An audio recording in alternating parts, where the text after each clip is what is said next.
Jogo mineno biro kaduro te, they have just come to witness what is happening. There is novelty.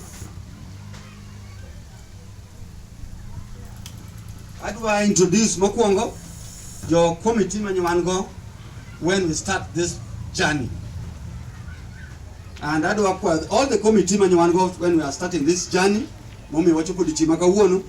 Can you come forward? You introduce yourself, please. Even Mheshimiwa, you are part of us. Karibu. Now, what that mean? Village admin. Kujeni mbele huko tu. Wote.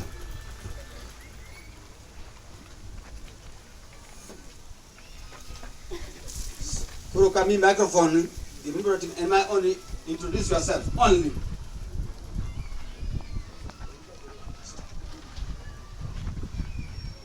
As usual, Mr. Rafael, Mwana Nchika Radio Songora. Mjamboni, Felix Rawich, Village Administrator, Upper Railway. Mjamboni wate, Susanna Atieno from the Chief's Office. Boss Lieutenant Cyber, Inga Pastor David Arao, MCA Railway is what ready for now. Obunga Okweuru Obunga. Alma chukani yunane Obwayo Odiero. Hapa Numea. Okweuru Obunga. The man enough for everybody come. And Bernard Onyango, community member. Bwana asifiwe. Pastor Lawrence Okongo, Obunga Chairman, Obunga Resident Association Chairman. Okweuru Obunga. Nyinga Stanley Manyasi, Village Elder. Welcome. Obunga oi! Wamama oi! Vijana oi! Atieno Felgona, Governor to be 2022. Rokomano. Mage jo manu plan go this journey of today. And ni city manager bara maka unondo dichi maka uono. Mado question is yours. The mother wacho is only one thing. Imuke loka wabiro uwe kata biro uwe wabiro witness Lord which you officially Kanyakwar A Kisumu Kanyakwar A 9694 Mane mabiro uwe only today and maybe don't hand over Omyokini mari more to be reached topics elsewhere not here today. Cage management with the committee we are going to do. Name Gine Marwa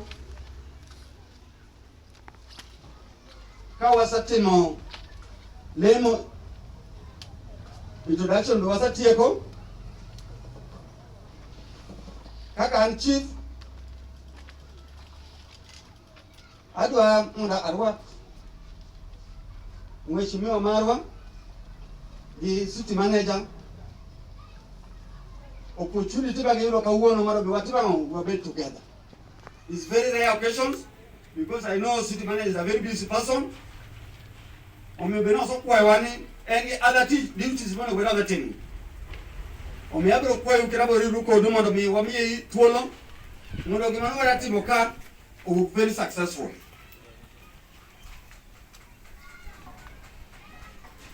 Ni city manager, I don't need similar to Bunga Genjo Moeroji. They are very welcoming people. Pogirwaki, I will kill us. We are more to call Milosoni, and we make a time, cut time, Salawa. Cut time, but I'm not going to want to call. We never know better. I don't know the family, Mar or your family, but I know the history, the reason why we are here. Because we can be sitting here, but your family might change their mind. So may I let you the opportunity, the city manager for the Odiero family, one of the representatives, because I know Mama Neka, Woody Madume Neka. When we walk out, Inisu, I was in Sudan, Wabra Mio, Mama Filipona will follow. Karibu, welcome.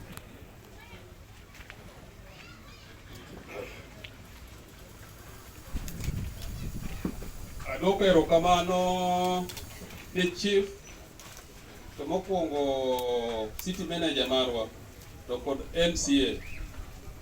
What that mean? To kod jo county government duto man ka adoko erokamano ni odiochieng' ma kawuono en odiochieng' maduong' moloyo nikech kawuono ema odiero chierie. Odiero ma uwinjo ni nogolo loni kawuono kochier. Uyiego? Obunga oe! Obunga oe! Mokwongo adwa ne joka Makowa man kayo ting' badi malo. Joka Makowa mokwongo adwaro naluong boma na Manyasembe ni mondo obi ochung' e batha ka. Nitie wadwa ka Nyasanga be obika to gi wuonwa Mombete biuru ka e mondo neu nikech loni kawuono kowuok ka loni osebedo misused for many years. To an awuon kaka wuod Odiero kane oriemba e Kenya kama adhi adak Norway higni 30.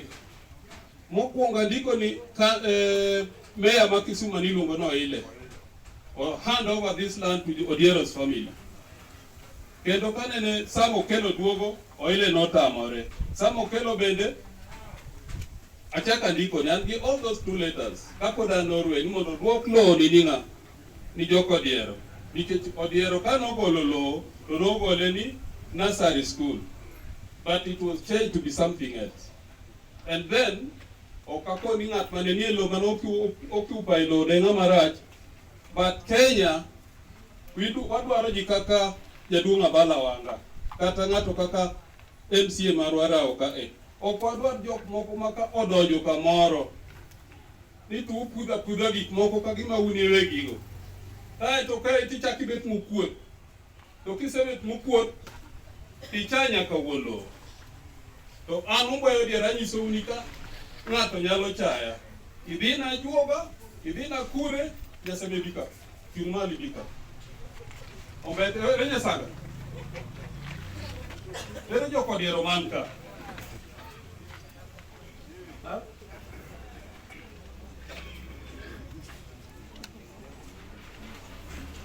Aparo ni mano ber. Ok adwa nakwiny ng'ato, tago erokamano, adwa nanyisi joko Odiero. Ombeto Ganga dika erima owadgo Odiero. Mos jogi. Bwana asifiwe. Wekende. Wan gi nyakwaro Odiero maduong' e dala erigo. God is good. All the time. Onge wach, wanowete to wahero Wan kod wuod Odiero maluwa. Odiero ne en gi mon 23, mami en gi ne mar 11.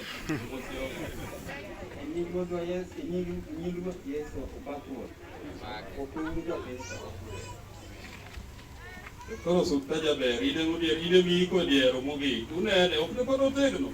Odiero to gi higni 96. To kapod nonyalo kendo mon matindo kama ok nong'o maber. Mane momiyo ka gima noweyo chien nyaka waduogi waket piny mos. Manyar gi nyong'o. Ne uru kuma Odiero kende. Ero mosie jopiny.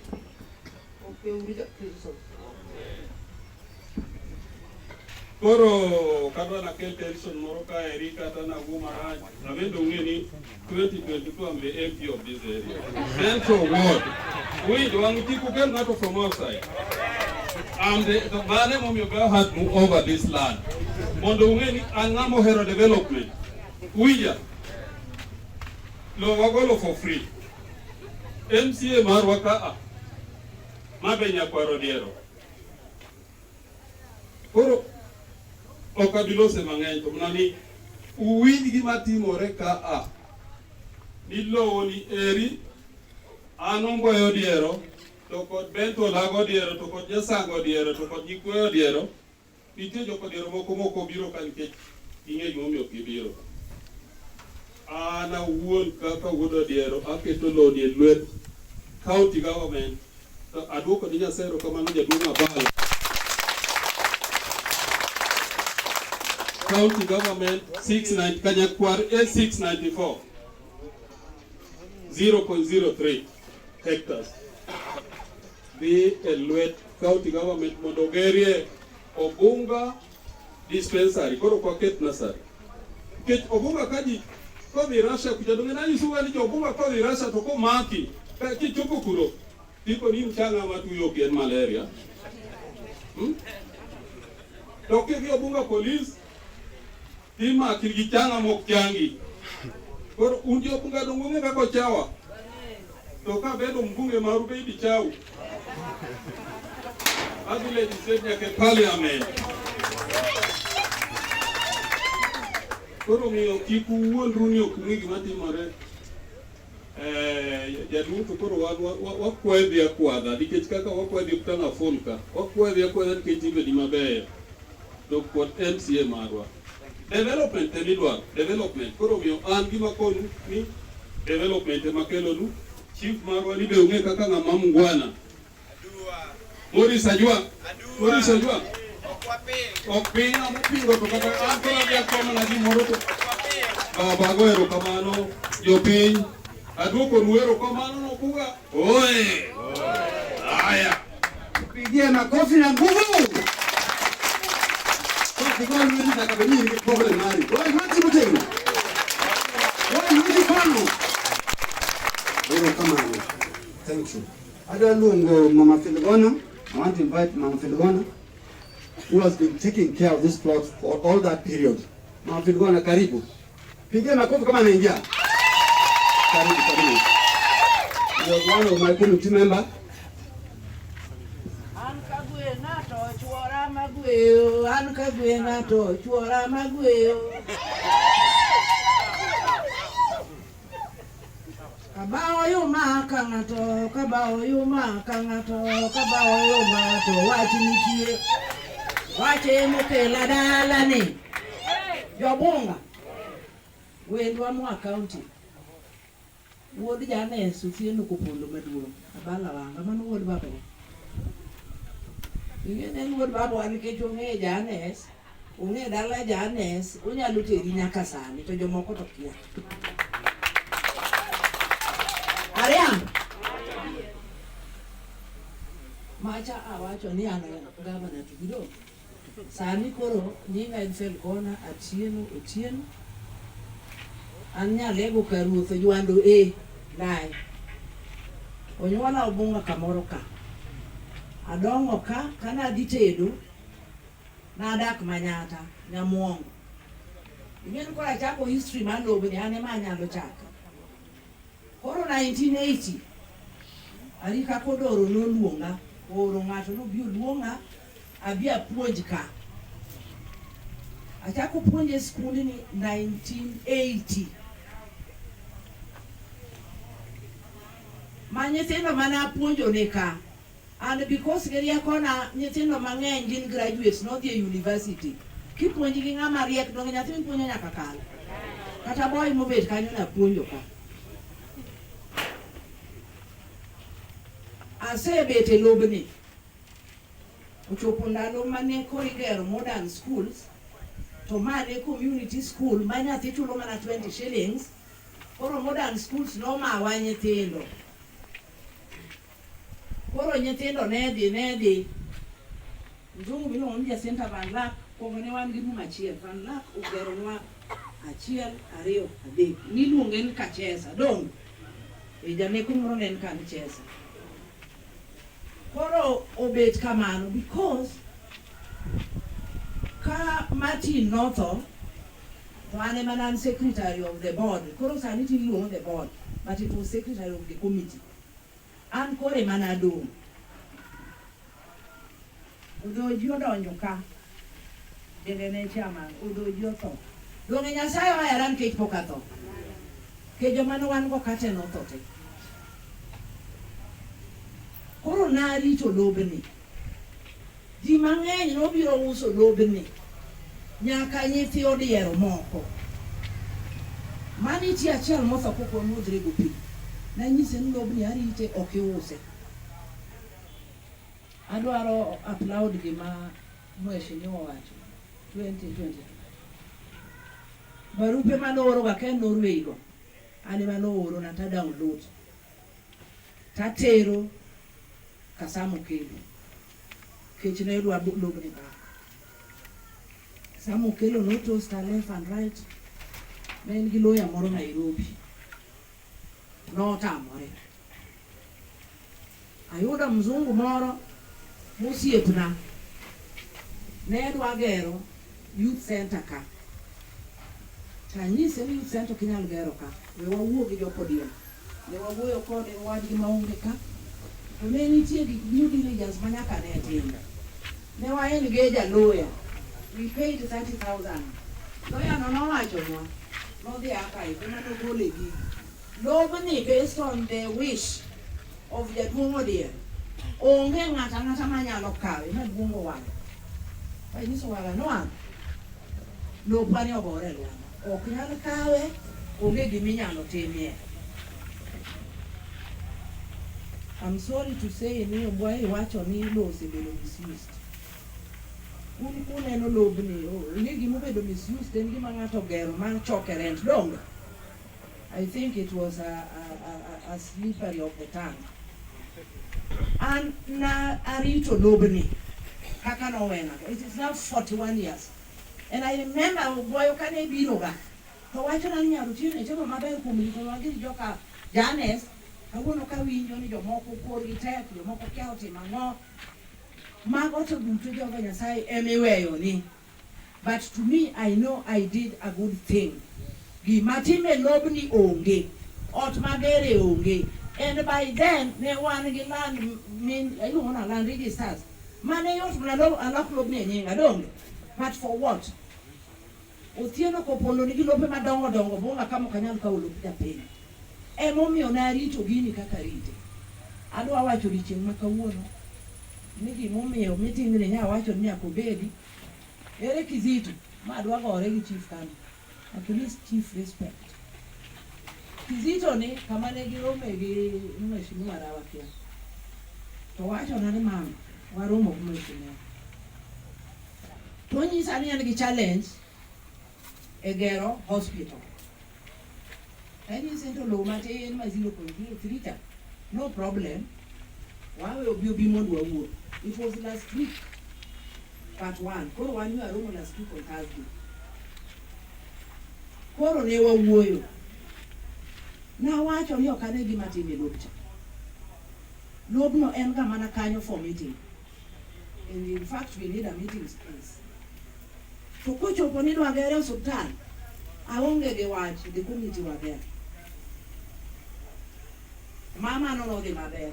To gima na challenge ge gonda peju. Makoro wabete dialogue kwa winjire ni. To police mane ukelo na akeno rimba mane oro na ga jo city askaris.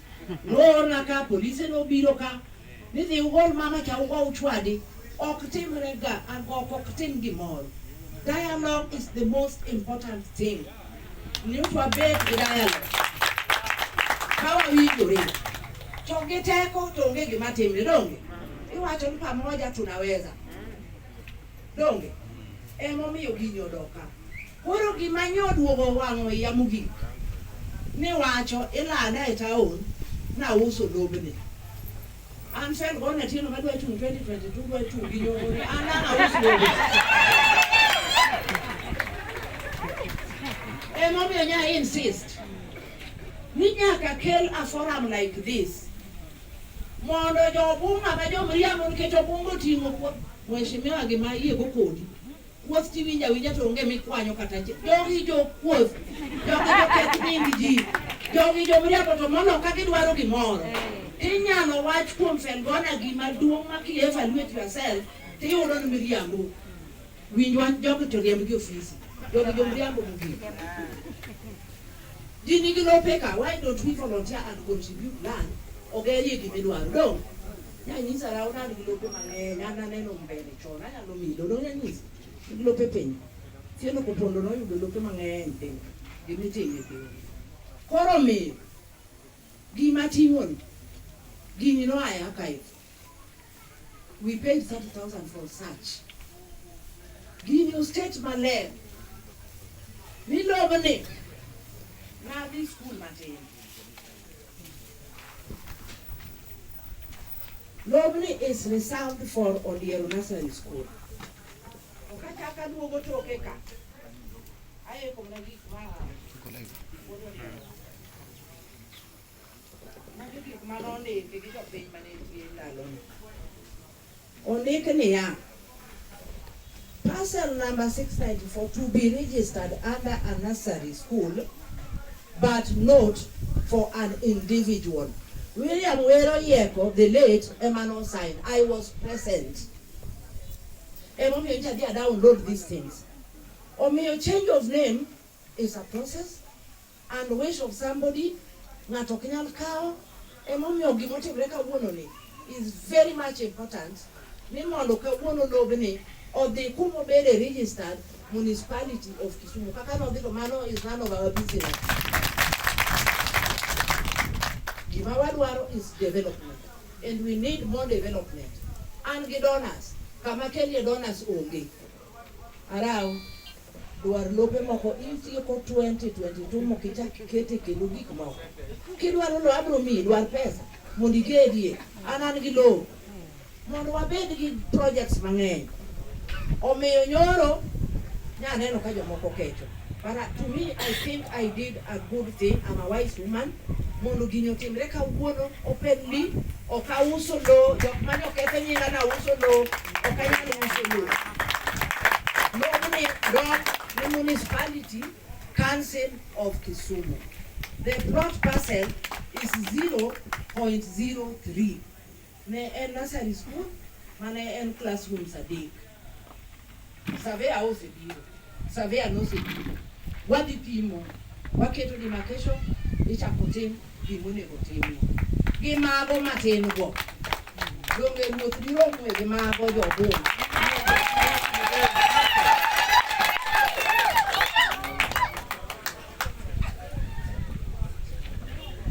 Pigie makofi tena ya kilo.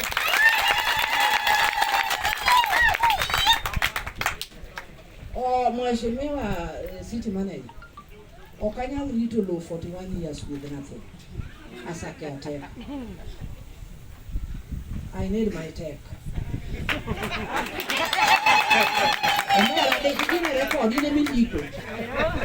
It should go in the record. I need my tech. And you know, 41 years okauso kaloke nyinga. And peacefully kawuono county kawe. I need my tech. Thank you. Kupame kinu makiele.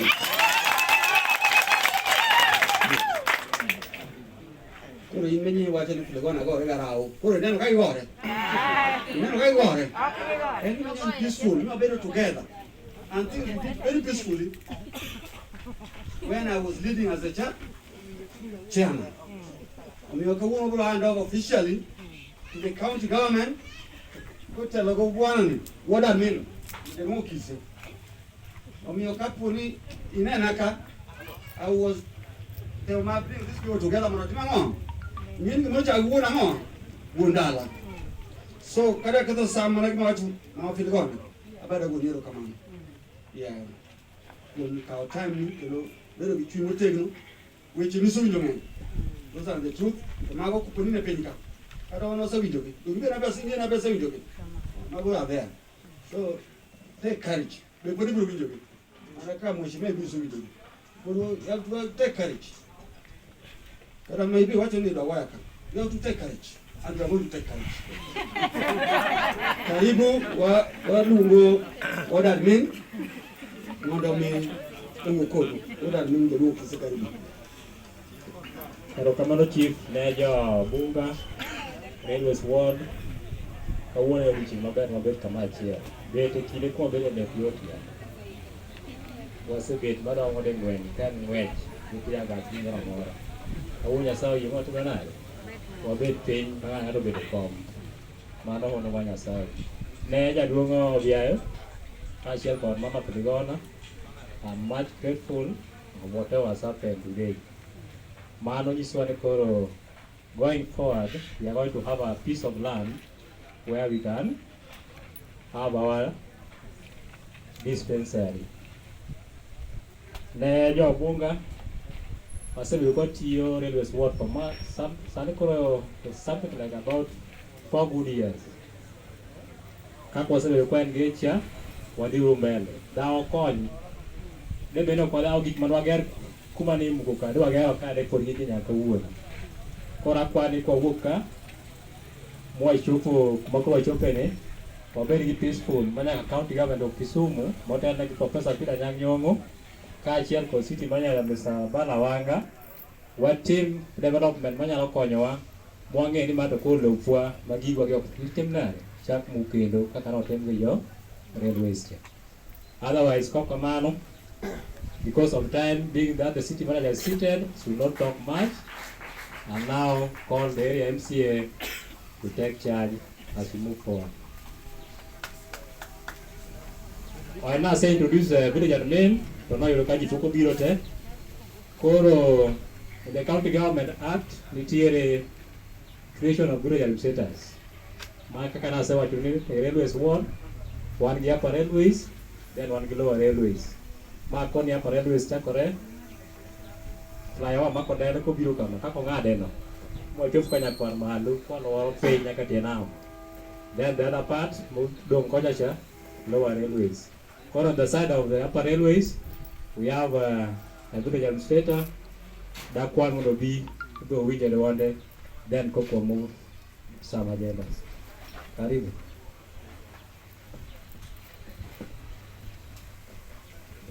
Ukweuru kendo. Ginyinga kendo. Iluonga ni Felix Rawich. I'm the village administrator Upper Railway. Arwako the city manager. Get all delegates, protocol observed. Karibuni sana. I'm new in the office, but again wabro tiyo kamora chiel. Most of you know me. Koro ngeni kunena, tuneno wang governor ground. Gigi wane mwabro rito, wabro tiyo kodu kamora chiel. Okadwa wacho weche mang'eny, nikech otenda madongo ng'eny ka ero kamano. Karibu sana city manager. Koro dong'ne na village administrator. Koro kana wuotho kodwa e yuka kaka Rawich, it is no longer Rawich, the one you knew before. It's now an officer of the county government. Mwakonyo godo piny ka. Koro gima wacho ni, please let us adhere to that. Kawacho ni marach, wan gi office mar order secretary, ibiro timo nade, waneno ka gino in line. Kok kamano, to dakwa the area MCA, Mr. Rausa miya tich mayot, kawatiyo railways ward. Wan osetiyo gi MCAs mang'eny. Among MCs wasetiyo godo kwan arao temo tich mawatiyo railways ward. Otherwise karibu mwashomeo.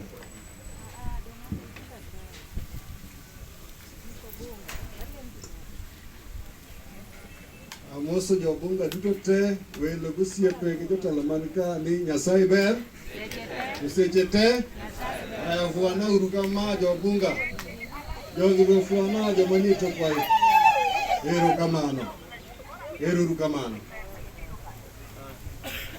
Leo ni leo, asemaye kesho ni Mungu. Mimi nina furaha tele kama wakilishi wodi wa railways. Nimejawa na furaha chungu nzima.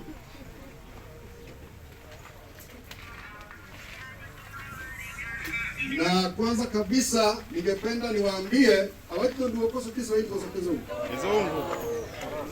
Awatu ndio. All right. Sawa. But awatu ndio then kanga tieko tojo fourth estate kanga wache kizungu mkudoge. Haleluya. Bas.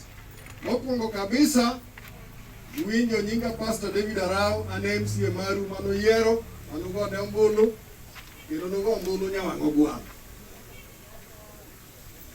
Aneno city manager ka kendo Abalawanga feel most welcome. Warwaki mang'eny kendo pamne uru city manager ku kendo parwaki. Sama poko biro anyise simo. Kinyoro nyawan kode ta nyise ne city manager ichako bura saa 12 to bura dhi kutieno. Na wacho ne ni kiko cham breakfast no madho chai. Anyise ni endo kinyo cham kuon. Koro ko wuok saa 12 to kuon nie kata ka buche ng'eny to koro tegno. Kech buche ng'eny kuome kaka city manager matiyo gi Professor Peter Anyang' Nyong'o Omiyo oweyo programs tema en go gi buche tema en go mondo be witness this great wonderful occasion. Jaduong' erokamano. An agone erokamano nikech ang'eyo dari mare. Omiyo kubedo kodwa ka nyaka appreciate. Ago erokamano jo media mobiro mondo mi weche mawacho ka odhi kuonde mamoko. Jo bunga samoro ng'ato nyalo wuoyo. To weche miwacho an kawuono ok adwa go siasa. An adwa mana go erokamano mokwongo kabisa. Nadhi tugo pool table mo ajagoyo ga pool kaja mogo kia. Adhi tugo pool junction kacha. To koro sama wuok to yawuoyi lowa Dungu Kizito en ka. Takone Kizito wach moro kanyo. To gima nobwoga ni kasenyiso Kizito babu bende nitie. In fact babu anyalo paro no contribute nyaka sama nasi Kizito sewuoyo. Nanyiso Kizito wach achiel to doka ni MCA iwacho maber mana siro kendo nyalore. Pamneuru Kizito. To naore ir mama. Nanyiso binyiso mama kama. Noko chanda. Koro ambe naweyo kaka nawacho no. Koro bang'e kao simo agocho ne chief. Nanyiso chief ni nyawuoyo gi Kizito wach moro. Koro ado ni duong' mama Filgona. Kaiti duong' ng'ane gi ng'ane. Ke koro an jatelo. Moko nitie ma itimo kaka jatelo. Bas no wadhi office chief. Wabet piny. Wawuoyo. Mama Filgona muneno ni. Weche muneno wacho kae ka te. Onge miriambo kata chiel. Adwaro ni mondo pamne Mama Filgona. Jo bunga weche ng'enye. Kendo ng'ato nyalo loko gima rateng' bedo rakwaro. Ni nyiew midhi go e odi. Kiyawe kokiro ni kare en rateng'. Omiyo adwaro ni mondo ichik itu maber. Ka nitie wach timanye MCA anadak kodu ka. Visa moro bende nyawita. Koro ka okiyuda ot nyalo manyo ofis, kokiyuda kure nyamanya kata Tom Mboya kata mana chor kae. To ng'ato nitiere ma en samokelo crisis gi miriambo gi propaganda eko yudo kako konyore. Omiyo wan bende nyaka wayie ni wan gi jailago kuonde mwadake. To kik iwinj wach kae tichomo goyo ni mane adiera. Omiyo adiera man ka ok ada wuoyo weche mang'eny. Kech ok adwa ketho gima ber. Mama Filgona kanyo wawuoyo go. To wacho ni yawa an ok akwalo lo. Lobni narito. I was just a custodian mar lobni. Dongo rito lo maber jothurwa. Mama Filgona rito lo maber koso korito. Takudoka maber rito koso korito. Bas namo wagoni erokamano. An kaka pastor onge gima nyalo makoni. Nikech an kanya adonjo to sirikand Profesa Peter Anyang' Nyong'o ni wago mana rude. Maendeleo ng'eny. Mamoko kata kuonde magere otama. To moko wacho ni ni choche mang'eny ogere tenda. Dhi kata Nairobi ka in ambassador kanyo nitie Accra Road. Kata kichomo Maximum Miracle Center kacha. Lamo kalo koni to moro kalo koni to choni e diere. Nikech kama ji nitie nyaka ji dhi ang'owa cho. To ka ji okwayo ni dwaro cho to an MCA ok anyal tamogi. Omiyo awacho ni lo mitimo maendeleo mosebedo shida. To koro bunga ka wagwedhore diriyo. Kuweyo lo man kaeni tok Buhari kacha.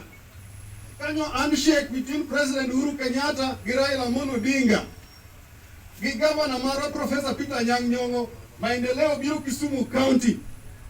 To tok Buhari kanyo ne nitie jo Jua Kali grube 4 to gi jopap Mbuta. To simo wuok Nairobi ni tok Buhari sidhi gere railway station. To city manager gochona tayudo ka gini en emergency. to jojua kali matokureris be kuma dhi onge, jopap mota be kuma dhi onge, kaita dir city manager to arado gi governor to oporo wach.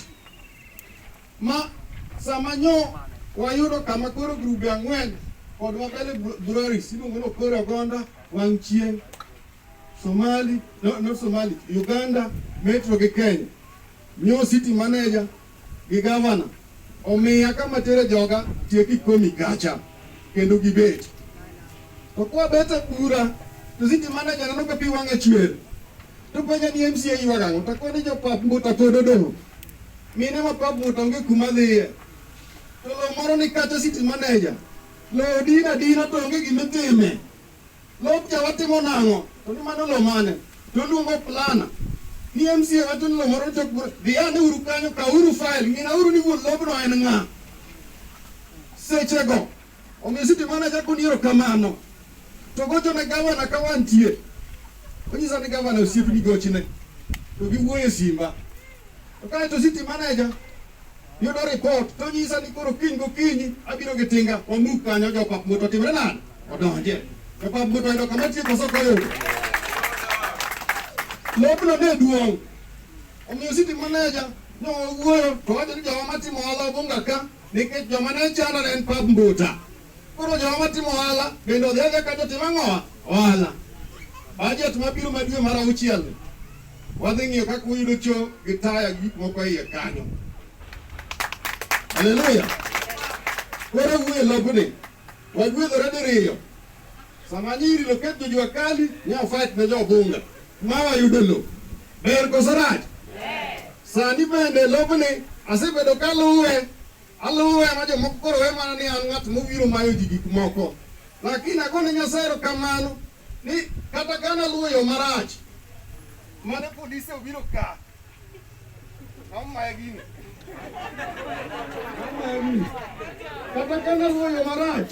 Ma polisi nobiro ka gi city askaris gi gik manotimore chon go. Akwayo ng'wono nuwena. Nijo mano. Wena lakini abe an ng'ene nokonyuola MCA moko be nyaka lal. Koro nya neno ka jo city obiro ka gi polise gidwaro golo ji ka githuon. Taba chaka bet piny akoni amba dhi githuon akoni no ji dhi tho. Koro ago break. Koro ji nyo biro kae ni neno polise ka fuare gide. Ta an ago break. Koro nya ringa weya. Ta adoke drawing board. Ta duogo gi ma koro rwako koso korwako. Ber koso rach. Omo Filgona ano ka chaka lawi.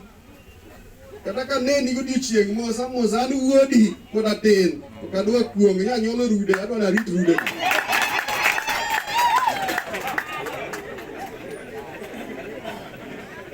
Ya nyola ng'owa.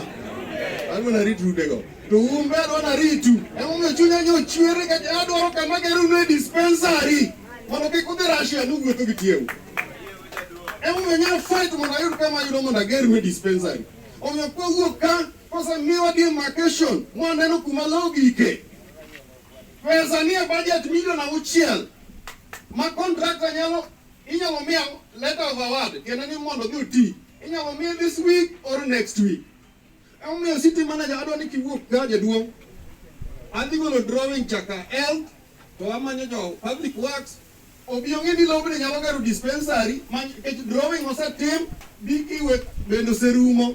Koro biro ng'ien to lobni nyalo gero dispensary mano gor cha koso ok nyal rom. Hallelujah. Kota mani lobni tino nyalo gero dispensary. Kacha kalumo komiti ni kendo mama Filgona komiti manyo form sama nyawanyo amanyo wach lobni nyakibede. Mondo wang'i wachna ni inyalo mielo kamoro.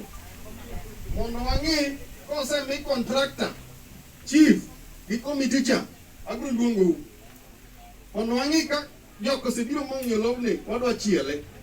Mondo giwach ni drawing ma wan go nyalo gero dispensary. Mano contractor nyalo chako tich ka duweni. Contractor ka gero dispensary ka jathurwa. Donge mina wadhi yudo tich ka. Nyithiwa ibiro thiedh ka. Ok nyithi arao. Ok nyithi gavana. Mana un. Omiyo an bere manyamanyonu. Omiyo osiptal kobiro magi lwet ariyo. Ka wawinjore ni gere ka niloromo drawing mantie to tich biro chakore duweni. To kotin to dispensary duong', to wadhi bet piny kaka committee mondo wane kuma watere dispensary, ok nyal tamowa. Committee ni osenyisa ni ok nyal tamowa. Chief bende osenyisa mosemiya kamoro ni parane kacha. Winjo mano. Omiyo chief kama ji wacho nacha kik wiyi. Kaka tin to dhi kacha to kae anyalo keto pesa mondo wagere library. Kaka tin to budget wabiro dwe mar 6 aketo pesa gero library tibiro ger ka. To kaka duong' to dispensary chako ger mana dweni. Uyiego koso dagi? Ger koso dagi? Gavana tiyo koso ok ti? Arau tiyo koso ok ti?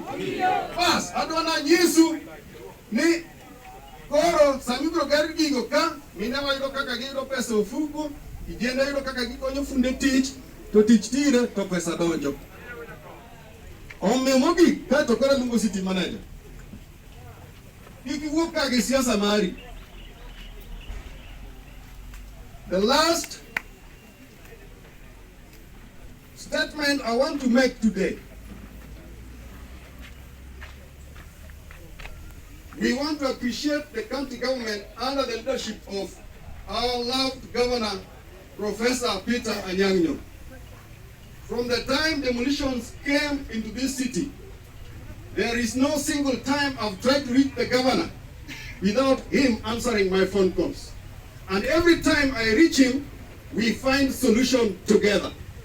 And as a people, I want to tell you, this is the moment to stand with the government so that the government can deliver on the promises that was made during campaign period. So today, I want to appreciate so much that as people of Obunga, we have benefited twice. This parcel of land and the land that we relocated Papumbuta traders. Now I want to say here today, what has been done in Obunga should be done across the county. Mama Filgona has set the pace. If you have any land, whether you acquired it in another way, not the way Mama Filgona was taking care of this, kindly hand over that land to the government of Kisumu so that we can get development to help our people.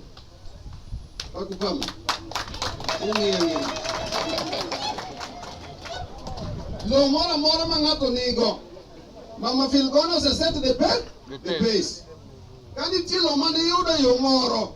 Kata ni kawe, to ni kaka kikawe. Kawe lobre duk na sirkal. Mondo sirkal od kama time maendeleo. Mondo konjowa ma Kisumu County. Awache kusoka wajo. Muturu wa anase uweyo. Ngeni anu pasta. Kaja siyasu. Anyalu uwe nyaka kudiam. Mama Filgona finally. You know, this is just the beginning of the journey. Let us work together on this one. So that in the end, Governor Professor Anyang' Nyong'o will lay the foundation of that dispensary. Wane kurumo, moduketo ajok methietho ka, mondo wabed gi kama inyalo thiedhwa. Obunga, eruru kamano for the support, kendo support musemiya, emomiya jachir. Emomiya ni nalinda koduka, dakata koduka, achieve koduka, get support momiya. Dikoro support nonge, dikoro aseda. To kanyal dar nikech aneno kurita maber. Omiyo amba da tiyonu. Koro mogik city manager. Dhi nyime. Kik ng'ato buogi. An anyisi ni sasa miluongowa ni igo firimbi kata kamanyo joburari dwa kele ng'eng'eng'eng'e. Kigo firimbi to jobunga ka golo temo adhi wabede pabno onge gima ginyatimo. Omiyo joburari nyowuok ka gosimo ne city manager ni malo bwakang'o no koni rubbish yure court. Lo manade muketo ka higni mang'eny kaka ukayo be onge, file be onge manyiso documents ma un go. Wanyo waseko piny gi city manager ilo tinga to idho to wako piny ji odonje. Odonje koso odonje. City manager will do it. Because we cannot sacrifice. By the way, kind driver na window. Titingo passengers 24 to ng'ata achiel tugeyo. Inego nyawani mtoka kosi kalo gi ng'ato.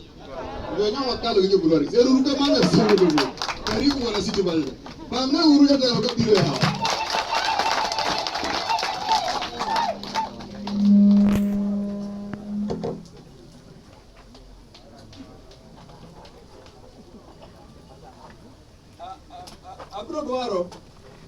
Abro dwaro ni sama itieko to mama jawdo dier gi joko dier, obiro bedo gi handshake ka gi mama kod gono as a family. Mondo bed ni gini edi en gima winjruok nobede gi hera gi muolo. Omiyo mama kik iwuogi. Ka seche mane jobed otieko, wago picha ka, kwasego picha, Sabea ni ka, osiemonwa ni ka gi ka gi ka idhi chiel, kaeto koro wadhi adhiya. To koro mano kende makwa jothurwa. Ero uru kamano.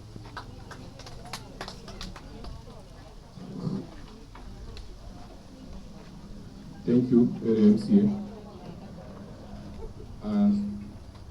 Today I'll read out a written speech, because sometimes when I talk without a written speech, I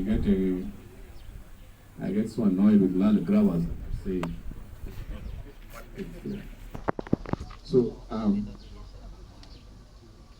the people of Obunga, area MCA, the chief, the Obunga fraternity and the leadership, ladies and gentlemen, I feel greatly privileged to join you here today for a very important exercise in history of Obunga.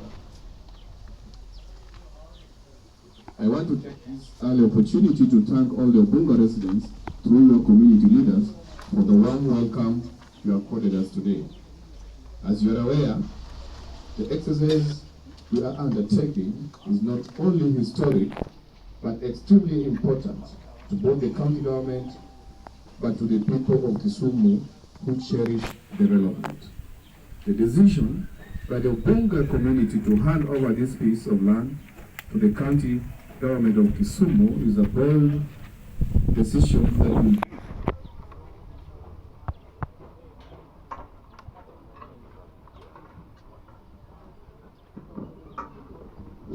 that will boost the campaign for the transformation of Kisumu City and its environment. On behalf of the governor of this great county, Professor Peter Nyamio, I wish to sincerely thank the Obunga community for surrendering this land to us.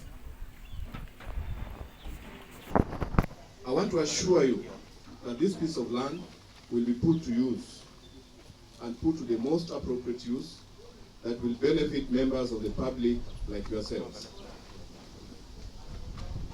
Now you have a market at Konambota. You will have a dispensary. We will give you a road network.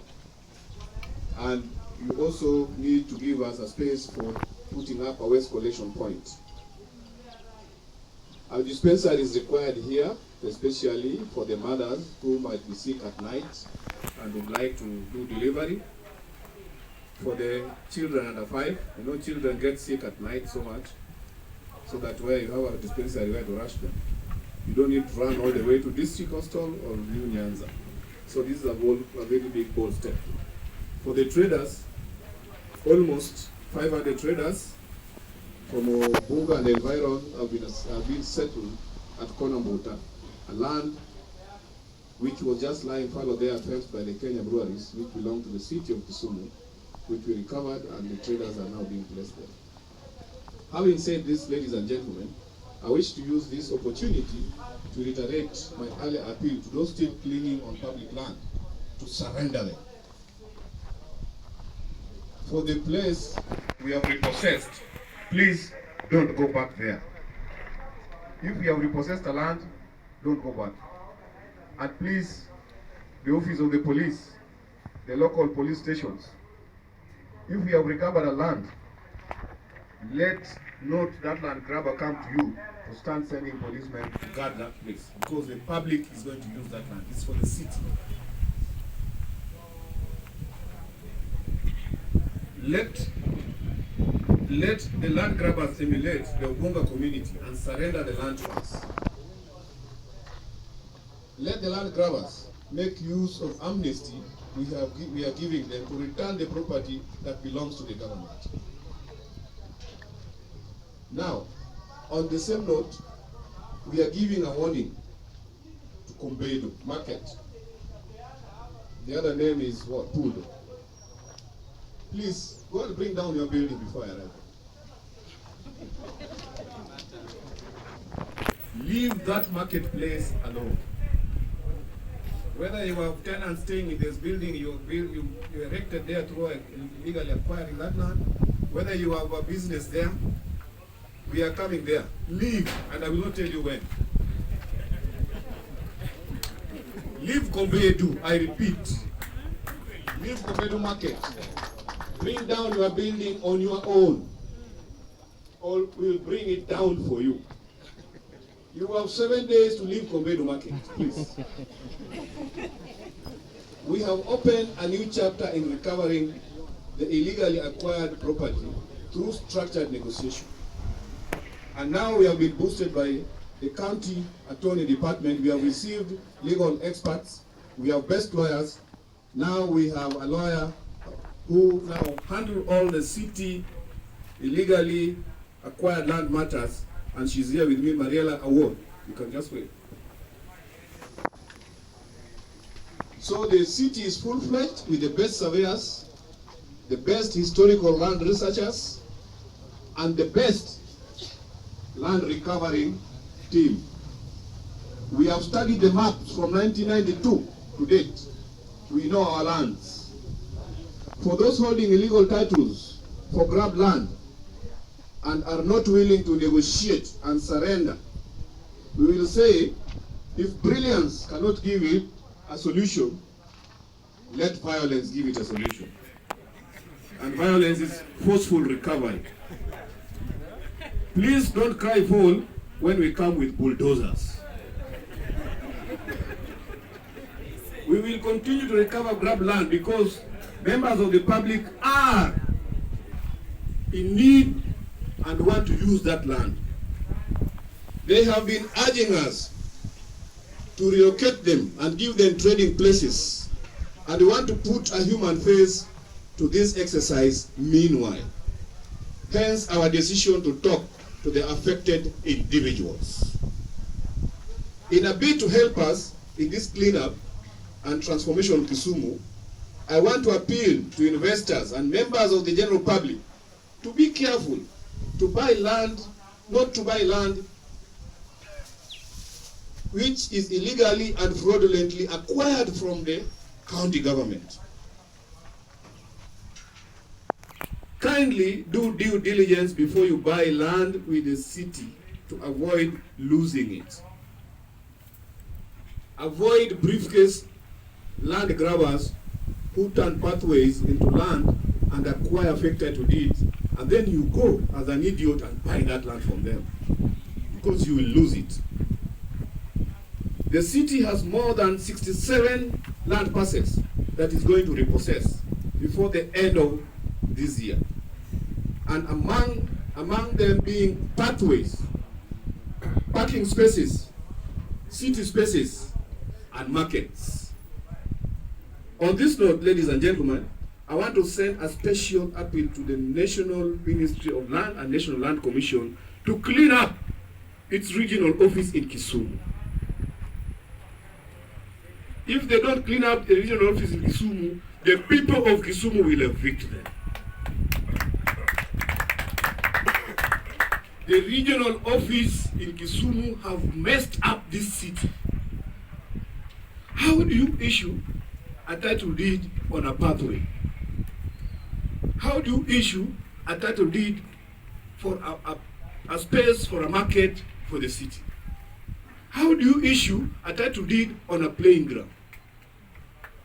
You are corrupt and you are dirty, so you have no business being in that office. Pack and go.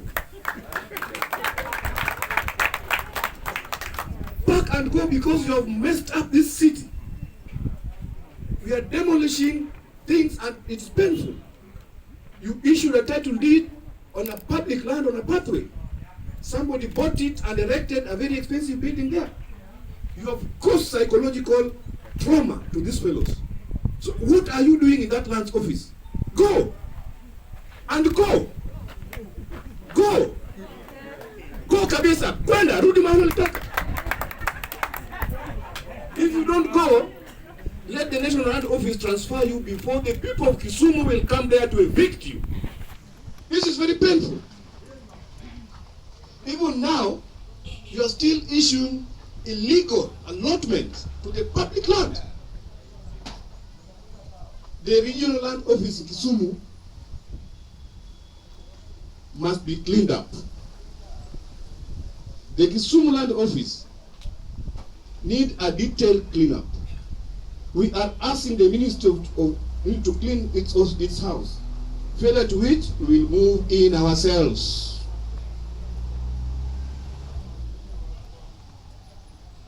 His Excellency the Governor is in the process of writing a letter to the Lands Commission over the rot at the Lands Office.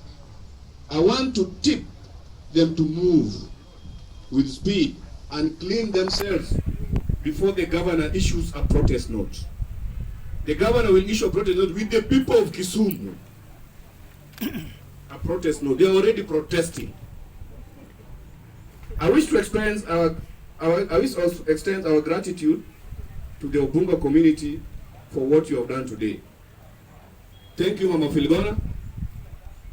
I know you want your stipend back for chaperoning and guarding the land, but you have also, I hope you have benefited from this land in a way. If you have not, wakili yako hapa, come to the office, sit with our wakili, Madam Mariela Award, you discuss that. Mrs. Odiero, you are still alive. So, Arao, this dispensary should be named under Odiero. And the son of Odiero is here. The Odiero family, we respect you for that. Area MCA, I know that you have differences with Kizito, but sometimes when it's the time for development, you converge, and that's good leadership. The chief, thank you for strongly and administratively spearheading this process. To the people of Kisumu, kindly help us to transform Kisumu, because it is for the benefit of all of us and your grandchildren. Now, I want to draw a very thick line between repossession of public land, the county government land, the city land, and resettling of traders. These are two different things. The final one is the transformation of Kisumu City. What we are busy demolishing,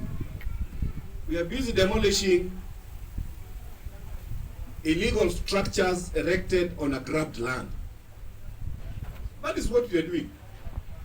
And before we demolish, we do a thorough research and study the file.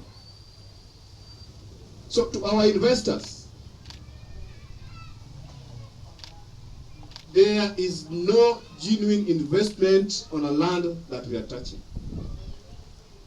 But you find that an investor put a place, and somebody, the road is supposed to use by an investor, somebody blocks it and turns it into a pathway. The investor cannot even sell goods or employ people. And the investors who are innocent buyers, we have started this process of negotiation.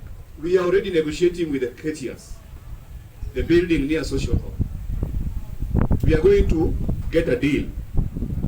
The building will be reverted back to the city. So we are negotiating because they are putting money, and that's the process we want to take. But if you can't negotiate, I've told you what we are going to do. So come, our legal advisor is here, our lawyer is here. We have opened the door for negotiation. The office of the governor is very open for negotiation. But if you took land, first you grabbed it and you fenced it off like Sanamu for over 40 years, and we want to utilize it, we will take it, and take it very forcefully. And I told you, cheap is expensive. You thought you took our land cheaply, you erected a building in it, we'll demolish, asara. You will hire the best lawyers, you pay them, you pay the fees with the checks, you part with the checks to lawyers, asara. Before the files to anti-corruption, they came, they will come there, dealing with you, psychological trauma, asara. We will still corner you settled traders there, continue as you see them trading, Sarah. Return the land. Because the whole of this year, you will not rest. This is not a one-day exercise. Now you know go you will land grabbers near cooking. But the traders, we are doing what is called RAPs. Resettlement Action Plan. There is no trader we are evicting without discussion. We meet traders. Even all of you seated here are traders going to Konambota. Is that not true? Yeah. The Ubunga market is going to be occupied. So there is a resettlement plan.